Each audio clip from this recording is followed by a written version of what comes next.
Assalamualaikum warahmatullahi wabarakatuh. Bismillah, alhamdulillah, sholatu wassalamu ala rasulillah wa ala alihi wa sahbihi wa mawalah, amma ba'du. Yang kami hormati kepada beliau Dr. Haji Ahmad Fauzi MHI selaku dosen pengampu mata kuliah studi kepesantrenan. Perkenankan di sini kelompok 2, kami dari kelompok 2 ingin mempresentasikan tentang beberapa poin tentang tema kepesantrenan. Di antaranya adalah sejarah pondok pesantren di Nusantara, perkembangannya di Jawa Timur, Jawa Tengah, dan Jawa Barat, serta perkembangan pondok pesantren saat ini.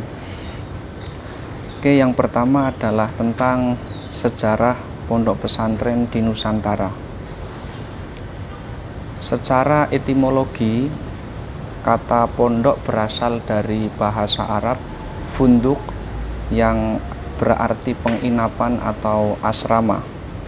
Sedangkan pesantren itu berasal dari bahasa Tamil, yakni dari kata santri yang diimbuhi awalan pe dan diakhiri dengan akhiran an, yang berarti tempat tinggal para santri.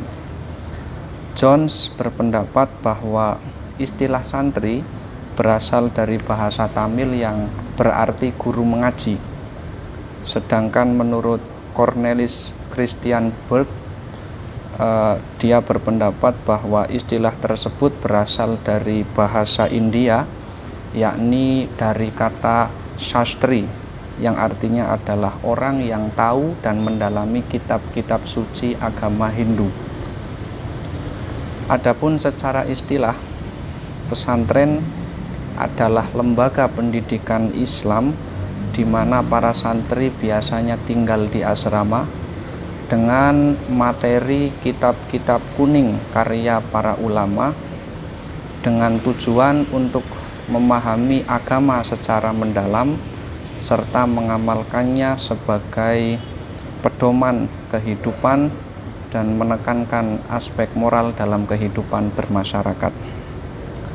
Agus Sunyoto dalam bukunya Atlas Wali Songo menyatakan bahwa pesantren merupakan hasil asimilasi pendidikan Hindu, Buddha, dan Kapitayan seperti dukuh dan padepokan.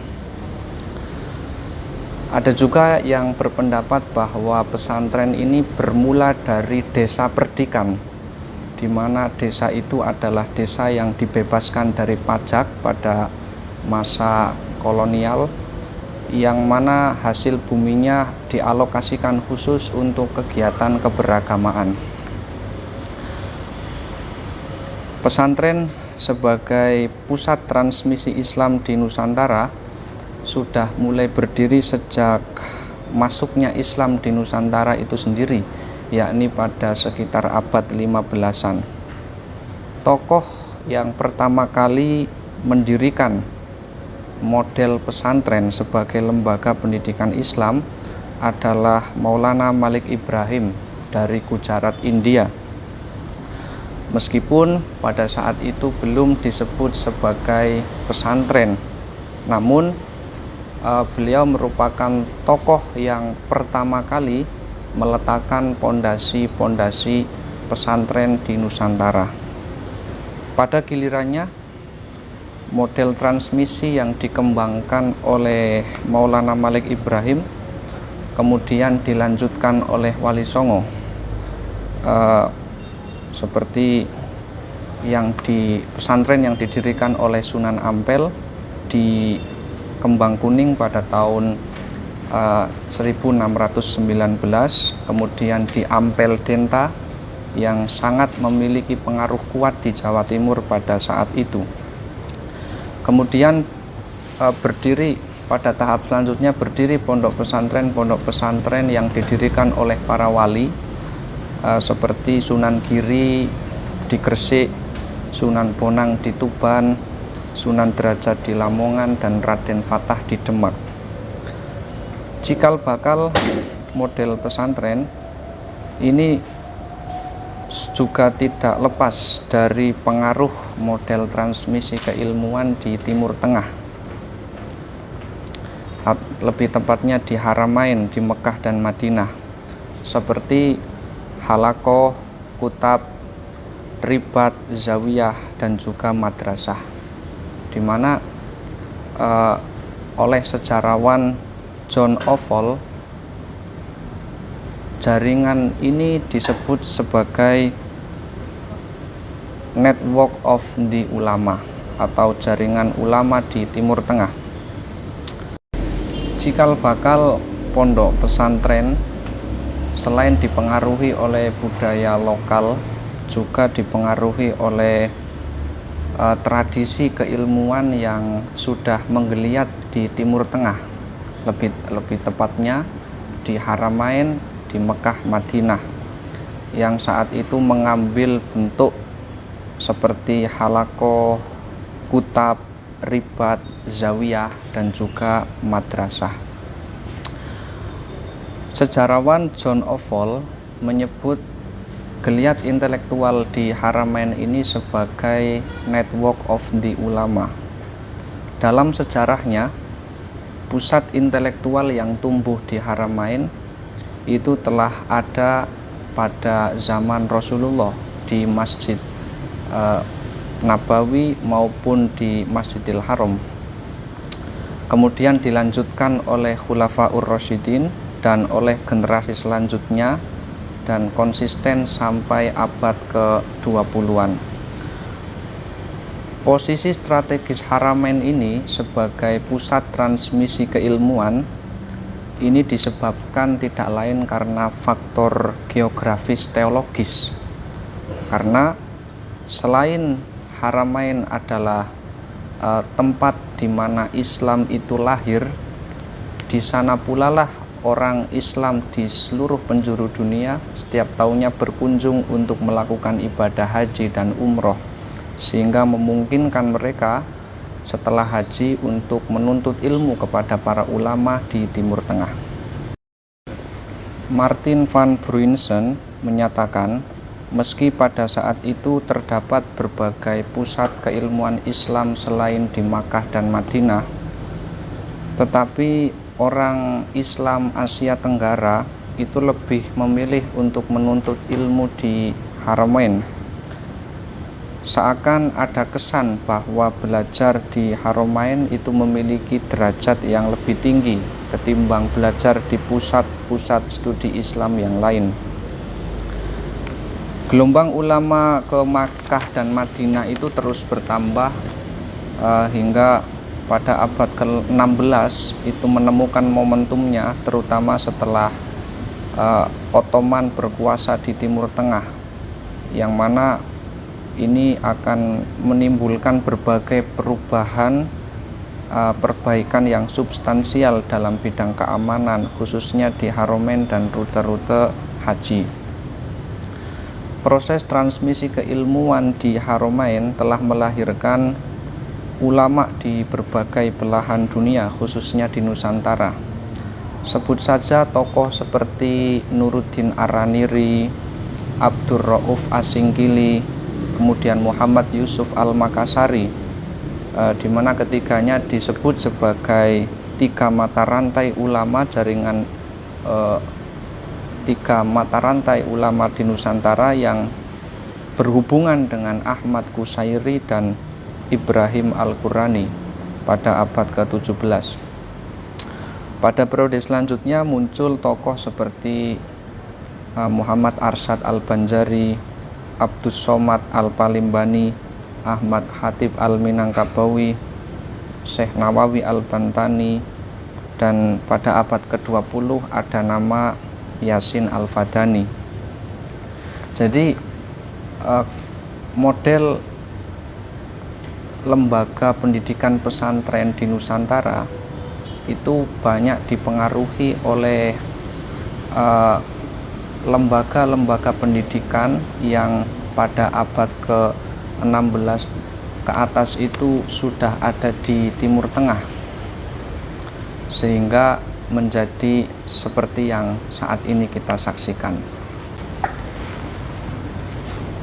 Jadi model pesantren sebagai lembaga pendidikan di Nusantara itu selain dipengaruhi oleh tradisi lokal pada zaman pra-Islam, juga dipengaruhi oleh tradisi keilmuan yang berkembang di Timur Tengah dengan banyaknya para ulama Nusantara yang menuntut ilmu di sana, sehingga pesantren menjadi model lembaga pendidikan Islam seperti yang ada pada saat ini.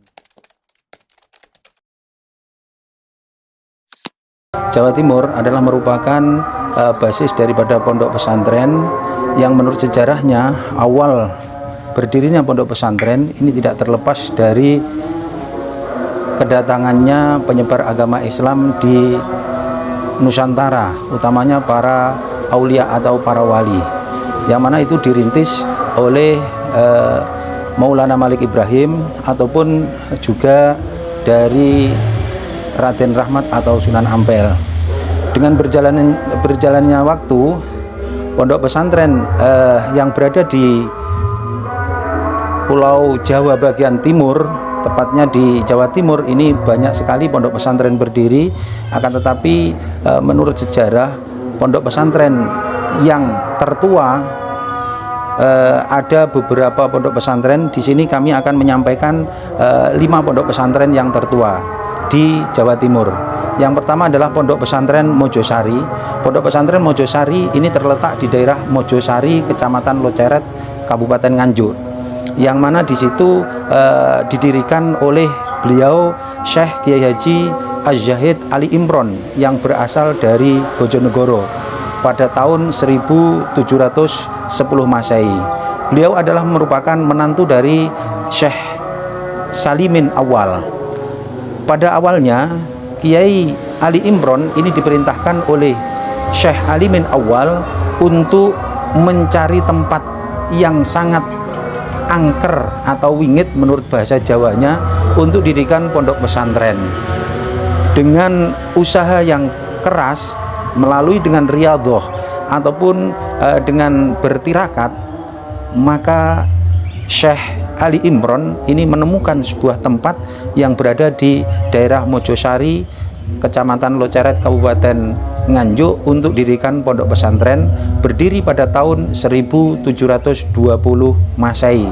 Kalau dihitung sampai sekarang ini berarti usianya sudah 314 tahun. Untuk yang kedua, pondok pesantren Cangaan yang ada di daerah Bangil, Pasuruan, didirikan pada tahun 1710 Masehi oleh Syekh Jalaluddin, yang mana Syekh Jalaluddin dijuluki dengan Mbah Lowo Ijo. Pondok pesantren ini membuahkan banyak para ulama-ulama besar ataupun para kiai-kiai yang menjadi referensi atau yang menjadi guru-guru para kiai-kiai besar berada di Nusantara utamanya. Yang selanjutnya adalah Pondok Sidogiri, yang mana Pondok Sidogiri ini berdiri, ada 2 versi. Ada yang mengatakan berdiri pada tahun 1718 Masehi, ada yang mengatakan berdiri pada tahun 1745. Dari catatan itu diperingatinya atau dijadikan sebagai patokan hari ulang tahun Pondok Pesantren Sidogiri, yaitu pada tahun 1745 Hijriah. Berarti sampai sekarang ini Pondok Sidogiri ini sudah berusia 279 tahun. Pondok Sidogiri ini didirikan oleh Syekh Sayyid Sulaiman, yang mana beliau adalah merupakan salah satu daripada cucu Mbah Sunan Gunung Jati. Sayyid Sulaiman ini adalah dikenal sebagai ulama yang karismatik atau ulama yang alim di bidang fikih ataupun di bidang yang lainnya. Kemudian yang selanjutnya ini adalah Pondok Pesantren Komarudin. Pondok Pesantren Komarudin terletak di dusun Sampurnan, Desa Bungah, Kecamatan Bungah, Kabupaten Gresik. Dilansir dari sebuah berita bahwasanya Pondok Pesantren Komarudin ini berlokasi di Desa Bunga. Ini berdiri pada tahun 1747 Masehi. Artinya lembaga pendidikan Islam yang masyhur dengan spesialis pembelajaran tasawuf dan juga fikih ini sudah menginjak kurang lebih 2,5 abad lamanya. Dengan wafatnya Syekh Komarudin ini dilanjutkan oleh putranya yang bernama Kiai Haji Komarudin, Kiai Haji Harun, yang kemudian melanjutkan perjuangan daripada orang tuanya untuk mengemban atau melanjutkan kepemimpinan di pondok pesantren tersebut. Yang selanjutnya adalah Pondok Pesantren Miftahul Huda atau yang terkenal dengan Pondok Gading yang berada di daerah Gading Kasri, Kecamatan Klojen, Kota Malang, yang mana Pondok Gading ini didirikan oleh beliau Kiai Haji Hasan Munati pada tahun 1768. Setelah Kiai Haji Hasan Munati meninggal dunia, maka Pondok Gading ini dilanjutkan oleh generasi-generasi penerusnya, di antaranya adalah Kiai Haji Abdul Majid, kemudian dilanjutkan oleh Kiai Haji Muhammad Yahya, yang mana dengan dipimpinnya Kiai Haji Muhammad Yahya, Pondok Gading ini menjadi nama Pondok Pesantren Miftahul Huda. Itu adalah merupakan beberapa pondok-pondok pesantren tertua di wilayah Jawa Timur sampai sekarang ini yang masih eksis, kemudian banyak didatangi oleh para santri-santri untuk menimba ilmu agama kepada para ulama-ulama atau para kiai-kiai. Yang tidak kalah menariknya adalah pondok pesantren yang sekarang ini mencetak generasi-generasi, diantaranya adalah Pondok Termas yang ada di Pacitan, Pondok Lirboyo Kediri pun juga seperti itu, yang sekarang ini kurang lebih menampung santri sekitar 41.000. Kiranya demikian untuk perkembangan pondok pesantren yang berada di wilayah Jawa Timur.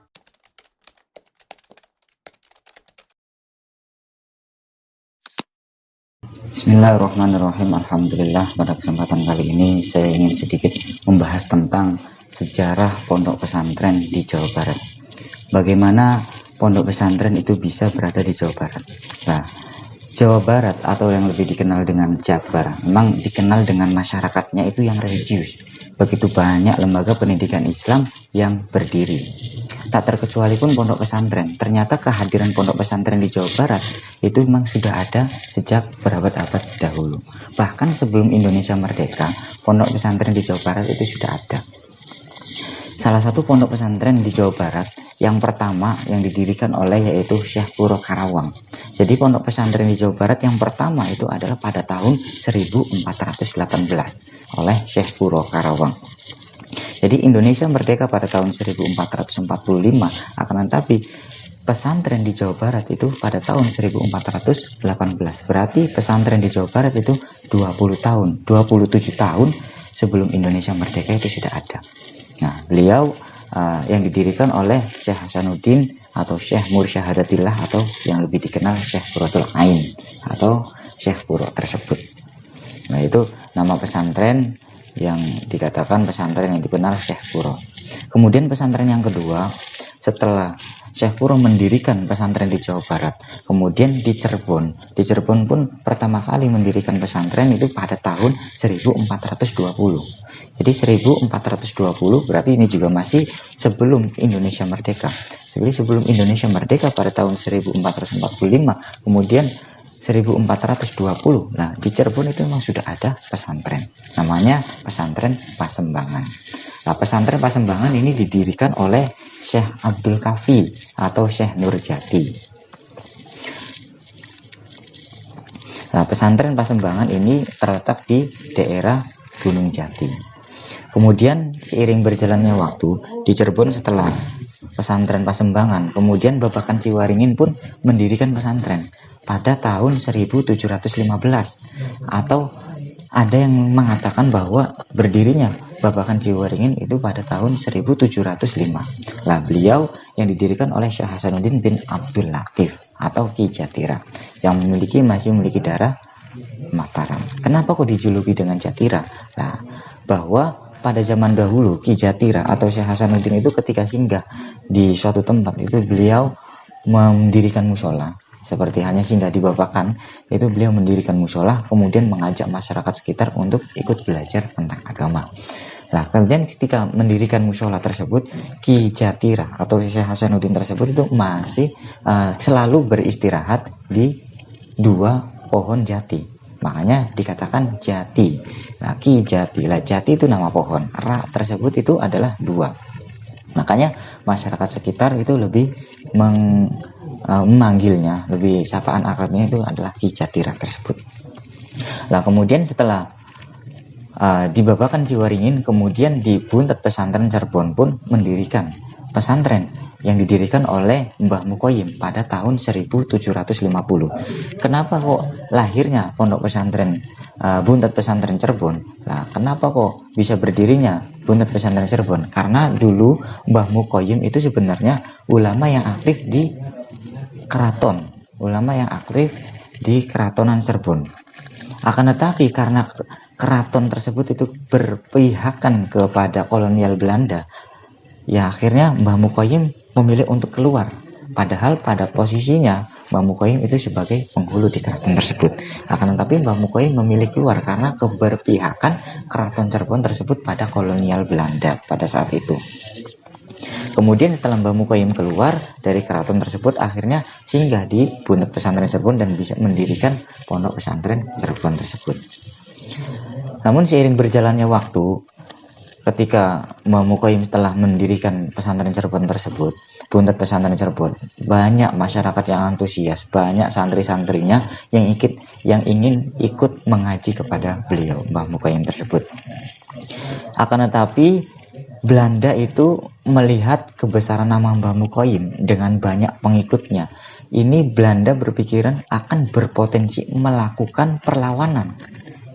Serangan demi serangan, akhirnya Belanda ke pondok pesantren Buntet itu terhadap Mbah Mukoyim.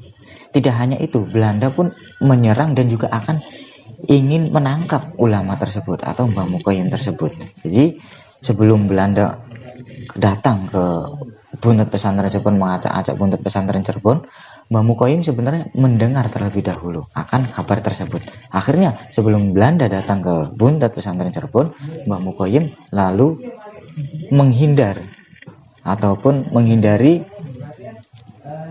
atau berpindah tempat dari wilayah ke wilayah yang lainnya sampai singgah Mbah Mukoyim di Pemalang, Jawa Tengah. Nah, ini ada suatu kisah yang menarik. Saat Mbah Mukoyim berada di Pemalang, Jawa Tengah, ada wabah penyakit yang melanda di Cirebon. Jadi setelah Mbah Mukoyim pindah, kemudian menjajah, berpindah-pindah, kemudian hingga sampai ke Pemalang, di Cirebon itu ada suatu penyakit wabah yang menyebabkan banyak orang yang meninggal dunia. Nah, akhirnya muncul usulan untuk meminta bantuan kepada Mbah Mukoyim, yang saat itu Mbah Mukoyim itu berada di Pemalang. Jadi perwakilan keraton Cirebon yang memang pada saat itu kan sudah mengenal tahu tentang kekuatan kehebatannya Mbah Mukoyim, akhirnya dari keraton Cirebon itu mengutus surat tersebut untuk dihadiahkan, untuk disampaikan kepada Mbah Mukoyim untuk biar bisa datang lagi ke Cirebon dan bisa mengusir ataupun mengobati wabah-wabah yang ada di Cirebon tersebut. Nah, kemudian seiring berjalannya waktu, permintaan itu pun disetujui oleh Mbah Mukoyim. Ia kemudian kembali ke Cirebon dengan kelebihan yang dimilikinya, bahwa Mbah Mukoyim berhasil akhirnya untuk mengusir wabah penyakit tersebut. Nah, kemudian singkat cerita, saat pulang ke Cirebon, Mbah Mukoyim pun berusaha membangun kembali pesantren yang dulu sudah diacak-acak oleh Belanda. Akhirnya Mbah Mukoyim pun mengulang lagi pondok pesantren di Buntet tersebut. yang sebelumnya memang sudah dihancurkan oleh Belanda. Nah, kemudian singkat cerita bahwa Mbah Mukoyim mendirikan pondok pesantren Cirebon itu tidak semata-mata langsung mendirikan dan lain sebagainya. Akan tetapi memang ada tirakat-tirakat terlebih dahulu, bahwa ada yang mengatakan bahwa beliau Mbah Mukoyim ketika membangun pondok pesantren Cirebon itu menjalani tirakat. Jadi tirakat 12 tahun berpuasa. 3 tahun pertama Mbah Mukoyim itu berpuasa untuk keberkahan tanah dan pesantren yang ia bangun. Kemudian 3 tahun kedua Mbah Mukoyim berpuasa untuk keselamatan anak cucunya. Kemudian 3 tahun ketiga selanjutnya Mbah Mukoyim berpuasa untuk para santri serta pengikutnya. Dan 3 tahun terakhir Mbah Mukoyim itu berpuasa untuk keselamatan dirinya. Nah, hingga sekarang makanya pondok pesantren Cirebon masih aktif dan masih eksis. Bahkan sekarang itu sudah banyak sekali santrinya.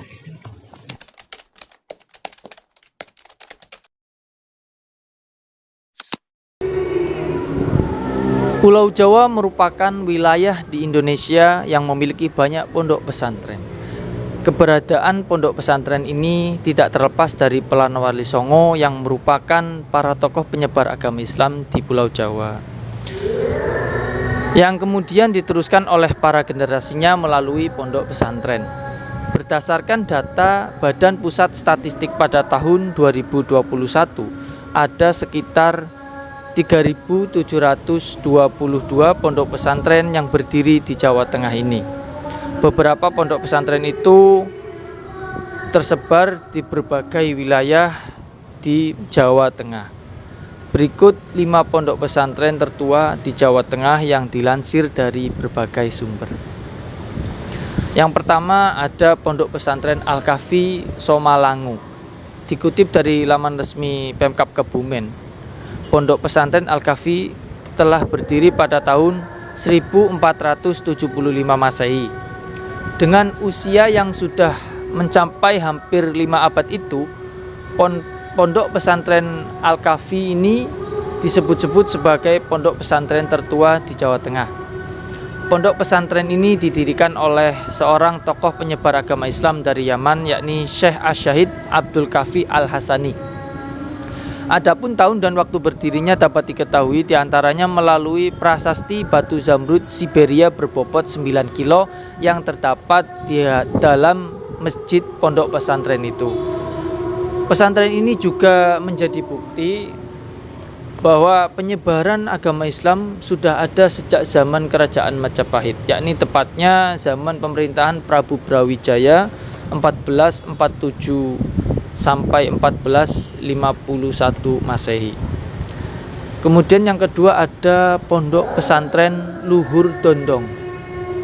Pondok Pesantren Luhur Dondong juga disebut sebagai pondok pesantren tertua di Jawa Tengah. Pondok pesantren yang terletak di Dusun Dondong, Desa Wonosari, Kecamatan Ngalian, Kota Semarang, Jawa Tengah ini konon sudah berdiri sejak 400 tahun silam. Pondok pesantren ini didirikan oleh Kyai Pijoronegoro pada tahun 1609 Masehi. Kyai Syafi'i diceritakan merupakan komandan pasukan Raja Mataram, Sultan Agung saat menyerbu Batavia. Kemudian yang ketiga ada Pondok Pesantren Darussalam Watu Congol, Gunung Pring. Pondok Pesantren Darussalam di Kecamatan Muntilan, Kabupaten Magelang juga disebut sebagai pondok pesantren tertua di Jawa Tengah. Pondok pesantren ini didirikan pada tahun 1830 Masehi oleh Kyai Haji Abdul Rauf setelah bergejolaknya Perang Jawa, yakni perang antara pasukan Diponegoro dengan pemerintah kolonial Hindia Belanda atau VOC. Pondok pesantren Darussalam Watu Congol Gunung Pring ini terkenal unik dengan jumlah santri yang tidak pernah berubah, yakni tidak lebih dari 1000 santri. Kemudian Pondok Pesantren Jamsaren, pondok yang berlokasi di Jalan Veteran, Kecamatan Serengan, Solo, Jawa Tengah. Pondok ini telah berdiri hampir 3 abad yang lalu, yakni sejak tahun 1750 Masehi. Pondok pesantren ini didirikan oleh Kiai Jamsari saat masa pemerintah Pakubowono IV. Pondok pesantren ini sempat vakum pada 1830 sampai 1878 Masehi akibat serangan pemerintah kolonial. Namun setelah itu pondok pesantren ini kembali dibangun oleh Kiai Haji Idris yang merupakan pembantu Pangeran Diponegoro. Selanjutnya pondok pesantren Giri Kusumo. Pondok pesantren yang berlokasi di Banyumeneng, Meranggen, Kabupaten Demak, Jawa Tengah ini didirikan oleh Syekh Muhammad Hadi bin Tobirin Sodik bin Ghazali bin Abu Wasidan bin Abdul Karim pada tahun 1288 Hijriah atau tahun 1868 Masehi. Pondok pesantren yang telah berusia 130 tahun lebih ini merupakan perwujudan gagasan Syekh Muhammad Hadi untuk membangun sebuah lembaga pendidikan yang menangani pendidikan akhlak dan ilmu agama di tengah masyarakat. Mungkin sekian dari saya. Masa awal lahirnya pesantren dimulai saat zaman Wali Songo pada abad sekitar 15 atau 15. Nah, pesantren masih menunjukkan eksistensinya sebagai bagian internal dari kekuatan bangsa, integral dari kekuatan bangsa. Nah, selain untuk proses pendidikan, ketika kita sedikit cross check ke sejarah, sebenarnya pesantren itu juga sangat berpengaruh dalam membangun bangsa ini. Terbukti dengan dulu terbentuknya tentara atau pasukan yang dinamakan dengan Hizbullah dan Laskar Sabilillah. Nah, yang mana peran tersebut dikenal dengan resolusi jihad dan pada sampai saat ini diperingati atau dinamakan dengan 22 Oktober atau Hari Santri. Jadi pesantren tidak hanya sebagai sarana pendidikan, namun juga berperan untuk bangsa. Jadi pesantren santri itu untuk bangsa dan untuk negara, seperti itu. Nah, ciri khas dari pesantren ialah terdapat santri yang pastinya dan juga kiai, dan ada juga ciri khas dari pesantren adalah pembelajaran kitab kuning. Nah, yang menjadi paling inti dari pesantren atau ciri khas paling menonjol dari pesantren yaitu metode belajarnya, yang mana pesantren ini ketika belajar itu face to face pada gurunya dan menjaga kualitas sanad dari ilmu. Nah, maksudnya kualitas sanad bagaimana?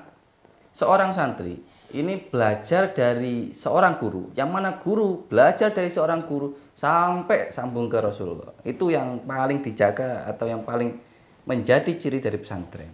Dibedakan dengan di luar pesantren yang mana menggunakan buku-buku yang tidak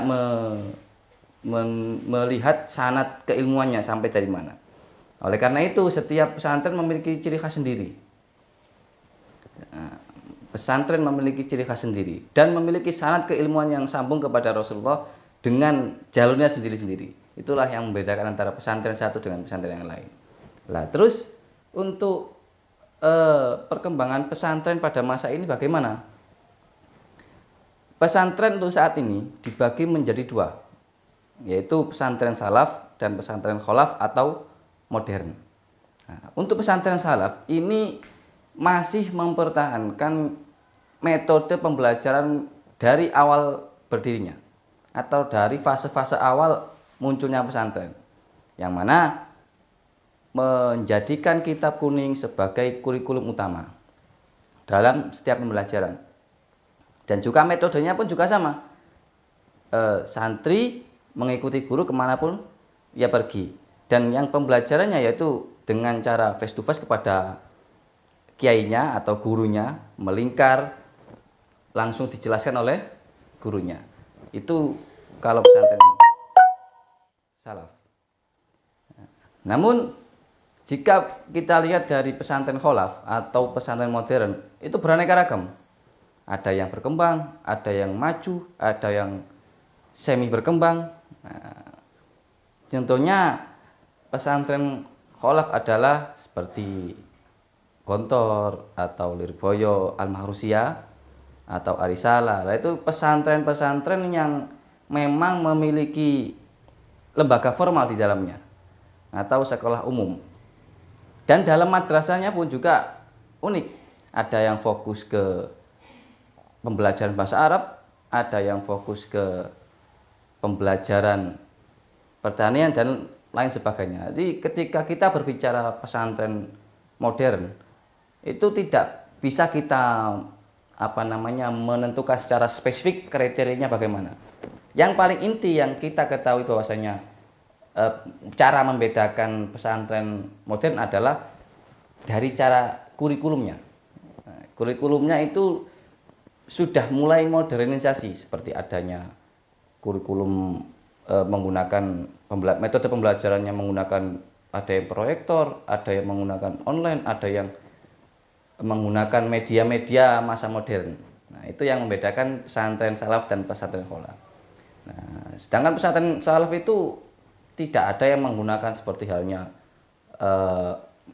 proyektor dengan proyeksi materi dari yang diproyeksikan melalui proyektor, atau lebih tepatnya masih menggunakan yang namanya kapur atau papan tulis dan juga kitab kuning, dan juga kalau agak modern sedikit pakai spidol dan papan tulis.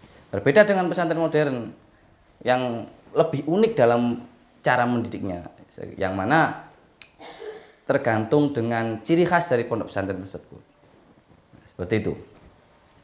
Nah, mungkin itu ya yang bisa membedakan antara pesantren salaf dan pesantren kholaf.